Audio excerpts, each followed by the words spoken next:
Bonjour à toutes et tous. Aujourd'hui dans cette vidéo nous allons aborder un thème que personnellement j'aime bien, c'est l'audit.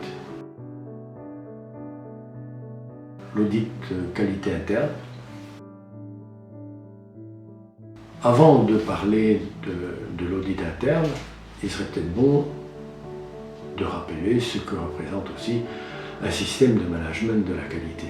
Donc le système de management de la qualité a pour but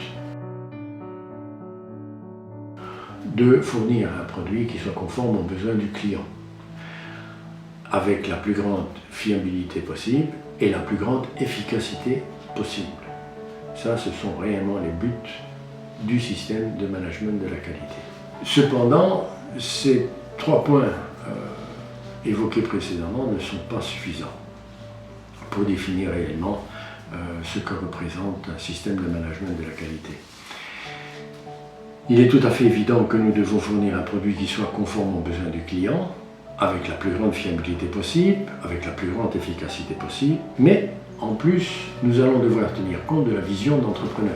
Mais nous ne sommes pas réellement dans l'explication du système de management de la qualité, mais tout simplement pour essayer de définir un peu dans quel cadre est-ce que l'audit va se réaliser.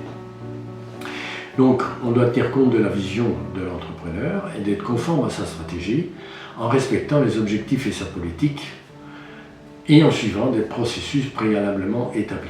Nous supposons que nous sommes dans une entreprise où des processus existent, où tous ces points précédents ont été mis en place et nous allons bien entendu arriver en tant qu'auditeur pour vérifier. Avant d'aller au-delà, il serait peut-être utile de reprendre la définition de la norme ISO 19011 concernant l'audit interne. Donc la norme ISO 19011 donne la définition suivante de l'audit interne. C'est un processus méthodique, indépendant et documenté permettant d'obtenir des preuves de l'audit et de les évaluer de manière objective pour déterminer dans quelle mesure les critères de l'audit sont satisfaits. L'audit concerne des faits et pas des personnes. L'auditeur est indépendant par souci d'efficacité et d'objectivité. Ces points sont tout à fait importants, ce qui veut dire que personne ne peut s'auditer soi-même, parce que là, à ce moment-là, on devient juge et partie.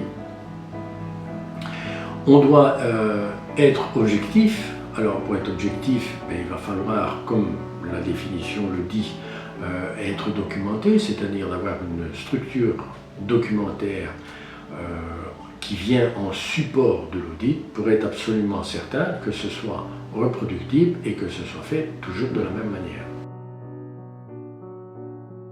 Quels sont les buts de l'audit interne ? D'une façon générale, l'audit interne permet de maîtriser le système qualité d'une entreprise, c'est-à-dire de s'assurer que le système qualité est réellement appliqué à tous les échelons de l'organisation, faire le point des progrès déjà accomplis et d'identifier les points faibles et futurs pour y remédier. Ça, ce sont les objectifs réels de l'audit. L'audit interne, tout en se reposant bien entendu sur la norme, concerne le système de management de l'entreprise. Il va se reposer également sur la vision de l'entrepreneur. Il va se définir et se reposer sur les objectifs, sur sa politique et sur les processus mis en place. Alors, son objectif réel, c'est de voir si ce qui est mis en place correspond bien à la vision de l'entreprise et vers où ils veulent se diriger. Et d'un autre côté, de découvrir dans les processus et dans le fonctionnement d'un service ou d'une organisation les points forts, les points faibles et ce qui pourrait être amélioré. En fait, comme on dit dans le jargon, on joue le ballon et pas le joueur. Ça nous intéresse bien peu de savoir que c'est Pierre, Paul ou Jacques qui... non. Nous, ce qui est important, c'est de savoir si le processus tel qu'il a été défini correspond bien à ce que la norme exige. Réaliser un audit ou devenir auditeur interne, c'est pas forcément si évident. Faire un audit interne représente des risques. Alors, le premier risque, c'est qu'un audit qui serait mal préparé peut être perçu par l'audité comme une acquisition. Ça sont des points que j'ai déjà rencontrés plusieurs fois, c'est-à-dire que certains auditeurs arrivent dans un service, ils ont été surchargés de travail précédemment, on leur a dit qu'il fallait faire un audit, le rendez-vous est pris, ils arrivent, on fait l'audit et puis voilà quoi. Auditer quelqu'un sans s'être intéressé à son travail, à sa fonction et à ce qu'il fait et comment il fait, ni sans lui apporter d'amélioration possible dans son organisation, c'est pas très bien. Alors, mal conduit, l'auditeur peut être perçu comme un gendarme. Il y a aussi une manière de questionner les gens. Si maintenant on a des questions trop directives, trop orientées, ben là, à ce moment-là, l'audité risque de penser que finalement vous êtes en train de lui chercher les poux dans la tête. C'est très mauvais également. Il peut également, et ça c'est le point le plus dangereux et le plus délicat, réveiller ou éveiller des susceptibilités et des conflits latents au sein de l'organisation. Prenons par exemple les achats et la production. Les objectifs des uns et des autres ne correspondent pas forcément. Ce qui veut dire que dans certains cas, il peut y avoir des inimitiés qui se développent au sein de l'organisation. Et si maintenant l'audit est mal conduit, ça devient une véritable catastrophe. Et là, c'est très onéreux pour l'organisation.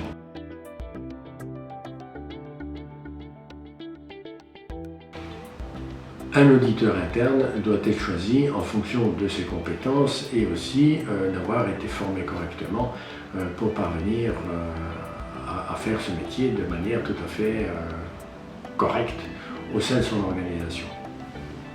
On peut donner des formations d'audit interne et d'accompagner également les futurs auditeurs dans leur propre organisation et les encadrer pour leurs premiers audits. Et donc, une fois que ça c'est fait, ils ont déjà une petite expérience et là, à ce moment-là, c'est beaucoup plus facile pour eux dans une entreprise. L'autre chose, bien entendu, qui est très importante, c'est le rapport. Alors, le rapport d'audit doit éventuellement servir et servira aussi aux responsables qualité pour présenter les conclusions de l'organisation lors de la revue de direction à la direction.